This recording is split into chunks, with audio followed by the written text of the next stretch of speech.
Hello, hello. So, we're here for another daily rock night. Bonk, bonk,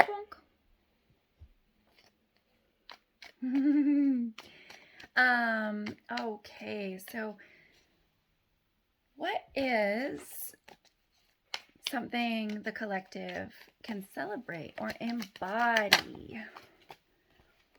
Harmony.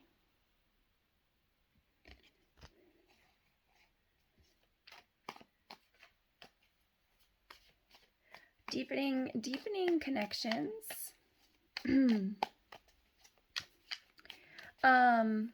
I don't know why, but like the fact that the sun and the moon and the stars and the sky are all here coming together makes me think it's like about becoming more sensitive to like the universe,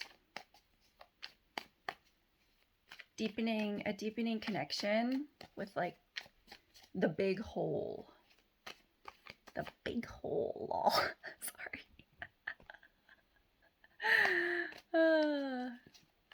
Don't worry, it's big enough for everyone. Okay. Oh my gosh. It's huge. Oh, I forgot you were here. He doesn't get it. Don't worry. Okay. Shush. Oh fuck. Throwing my cards around, reaching for something. There's like a hair on my bed and it's bugging me. Okay, so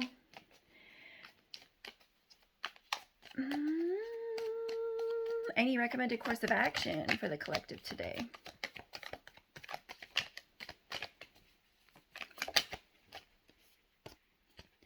Okay, so feminine water energy, Queen of Cups here. This is like, you know, kind of Holy Spirit type vibes. It's like very receptive type water energy. This is an inward nurture. Yeah, so we've got our cup. I wonder what that stone is. It's like a little black ball. We've got our cup here, and instead of applying it outward, it's like an inward day. A very, inward application day. Okay, so maybe it's like discovering the whole oneness that is accessible from like within you. How paradoxical is that? Any other recommended course of action? Structure, logic, and discipline. Okay, so maybe we're getting our inner world organized. When these high top end royal cards come in, it makes me think of, and this is Aries. This is you know, really good Aries fire energy. We see here when the sun is in Aries, it's exalted, right? It's big fire energy. So I'm sensing maybe there's this desire here that started, and you're looking internally, and then maybe it's causing like a right, like like it's been such a growth period, and then when you're like forever focused on growth, you just start getting like grown. You've had enough with growing up, right? It's like it's tough. Think like big developmental periods like teenage years and toddlerhood.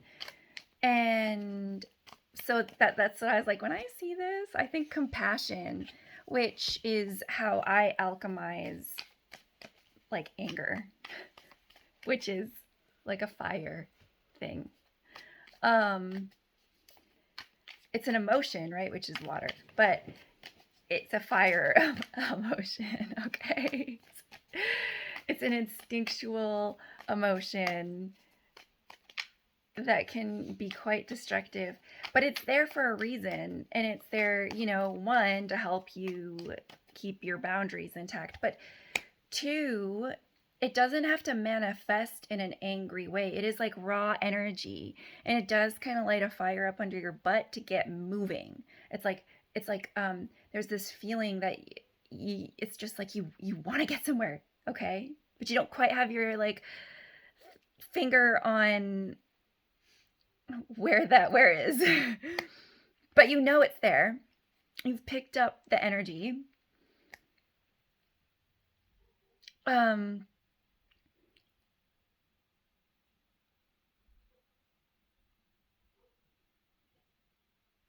and this it's okay.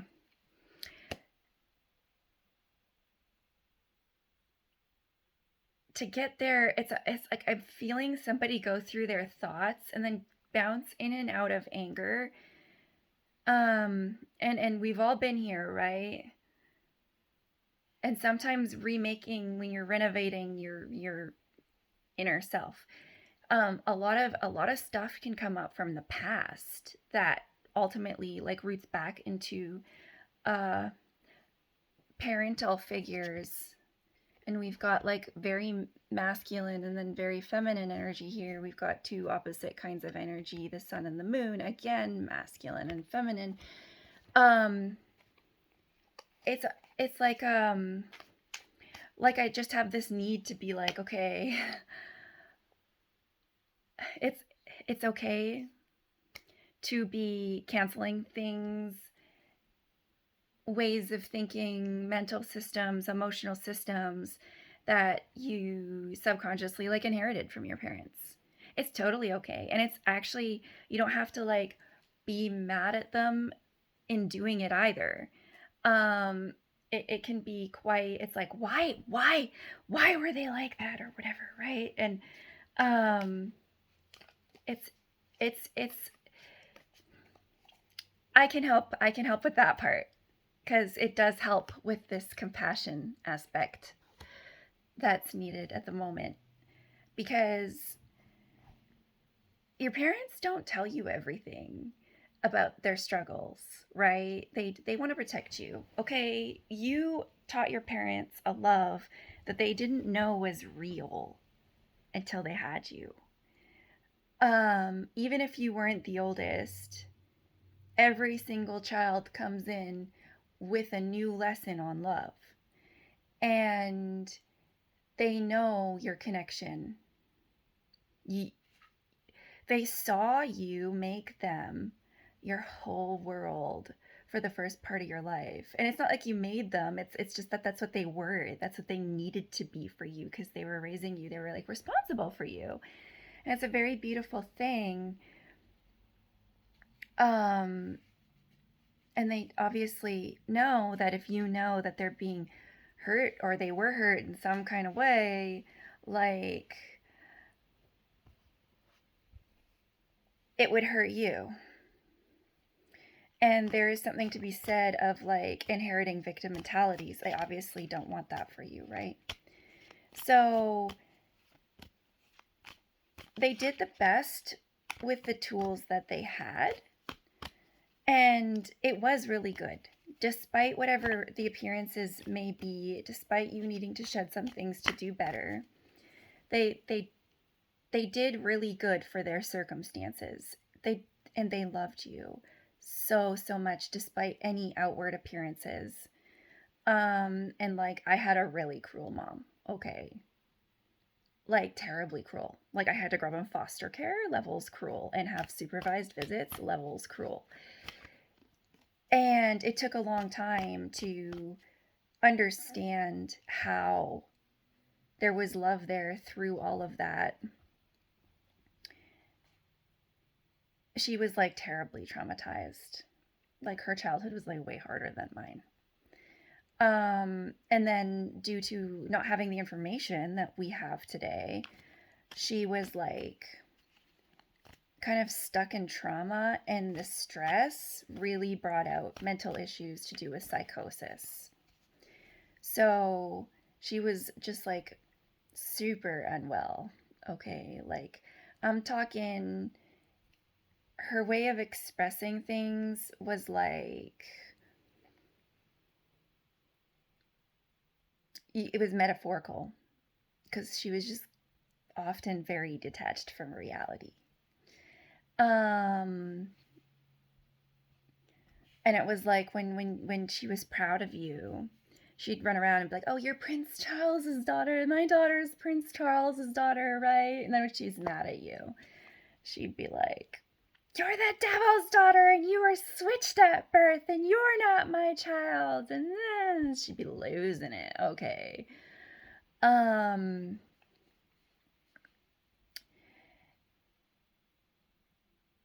but despite all that, there really like there was a lot of beautiful moments there.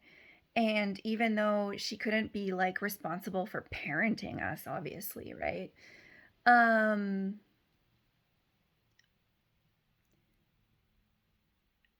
After knowing what she came through and what she faced, it was like, can't say I could have done any better. Like to be real with you, um no matter how nasty the nasty is, yeah. I put lip gloss on top of my red and now it's like sticking on my lips. I think it's so weird. I'm like bending down right now. I have nothing to put my phone on. And every now and then my veins pop and I see that like protective symbol of like algae or whatever on my forehead. um I'm trying to like hide it. um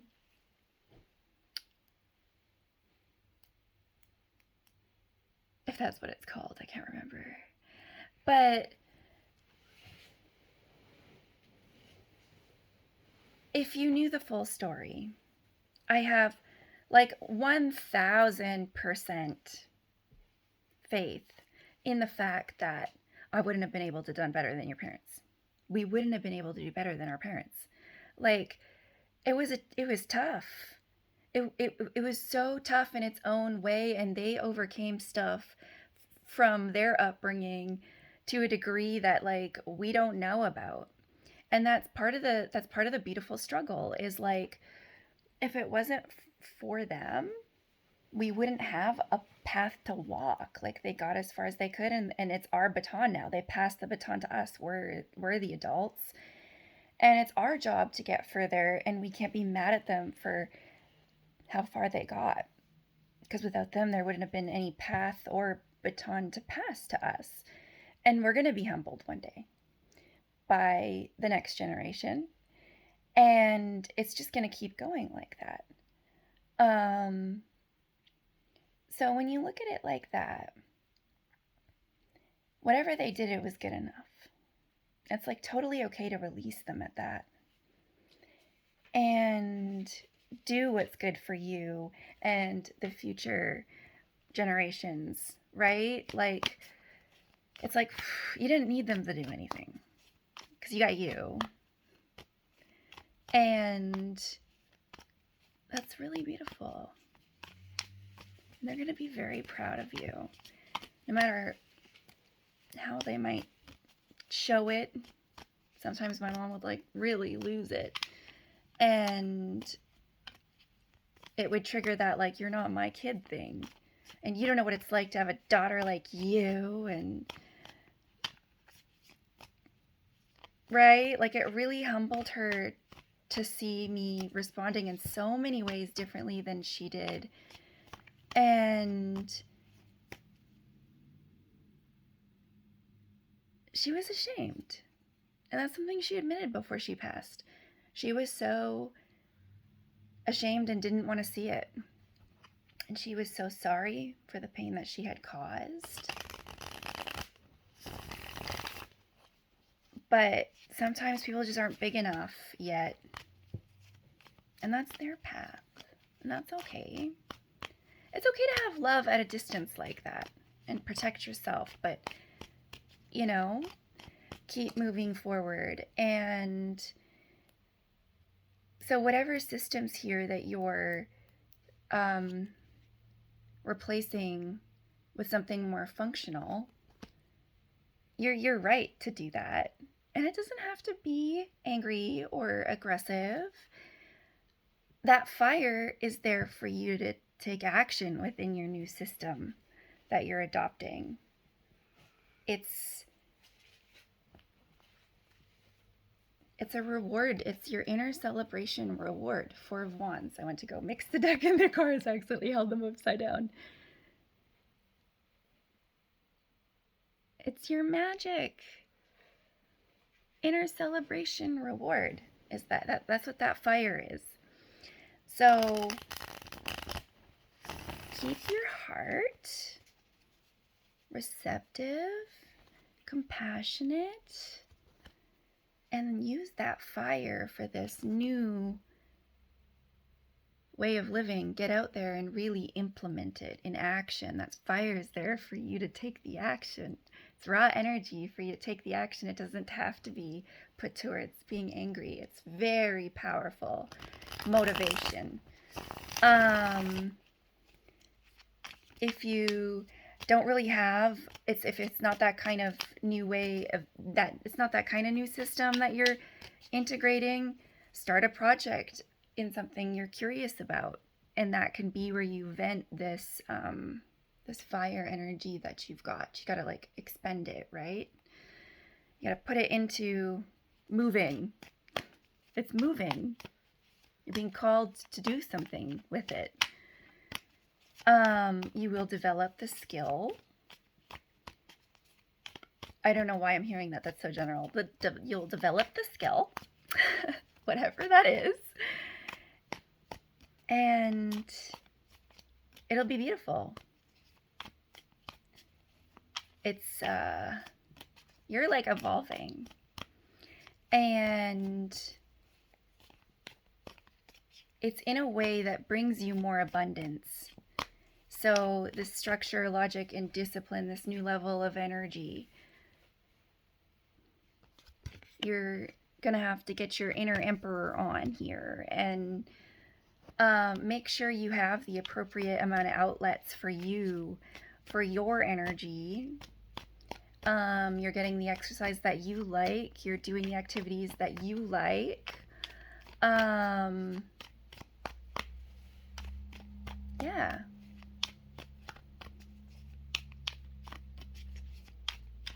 It's like the energy. Yeah, it's just wanting to expand inward is the energy. And this death, as much as it can be super like volatile and like full of turmoil and like inner conflict, I hope that this helps you navigate it with like less inner conflict. I hope this points you in the right direction. Is there anything we're avoiding doing here? Yeah, so when you're feeling overwhelmed, it's right, we'll get into this, get back to this, remember this, and then drop whatever fire energy needed in the appropriate place. And sometimes this is maybe giving other people their responsibilities back as well. Like sometimes you have too much because it's just like other people are expecting too much of you. And it's like, no, it's time for you to do this for yourself. This is not my job. Or my responsibility, but I care about you and I believe in you and you got this. This is something adults do for themselves sometimes, So, or even kids. It took me a long time to be like, Aiden, I need you to do this around the house. I need you to do that. That's now, you're now responsible for yourself in this way. And it took a long time for me to do that. And then I just developed a much more peace and love within my home environment. And he grew too. He matured, right? So he was much less of like a walking tornado. Those toddler years were a little crazy. He's very high energy like me. Like we're both combination ADHD. So let's see here. Anything that might get in the way.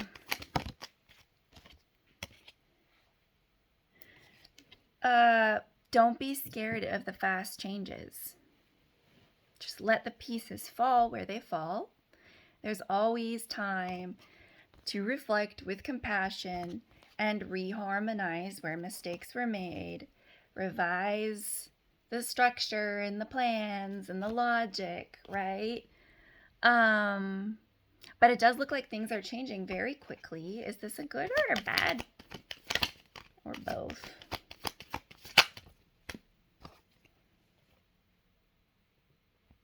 Okay.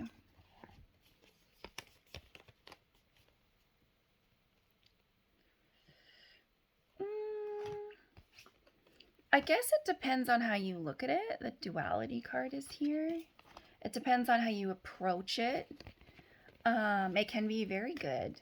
I think that usually when things are bonkers, you're really glad when you get out it on the other end. The lessons that you took from it are generally so good for your life, and they add such beautiful, strong tools to your toolkit. I'm definitely seeing this like planning of a beautiful life, right? Again, that's the abundance, like this incoming abundance. See the beauty in the world around you for sure. Again, sensuality might be key here to helping you like recharge and come back to yourself, whether it's like noticing birds chirping or the sound of water running or the great smell of the food that you're cooking and then the great taste of it, right? Really taking time to enjoy your coffee or tea. After working out, that guzzling of water, that cup of water after a workout, like sit there, just like soak it all up, all the senses. Soak it right up, because beauty is coming your way. Beauty is finding you. And you need to see it to receive it. And that is in balance. That is the harmonizing happening here, is you're ready for the next level. And, oh, there's a card in her. And feed your soul with some creativity. You can outlet that way too, some of this fire energy. Creative outletting in some art, or even putting on something to dance to and just dancing like a freak. Okay, just creative expression feeds your soul and expends this fire energy when it's trying to go volatile, right? And then turns it kind of into this easier, motivating type vibe. Anyways, that's it. Good luck.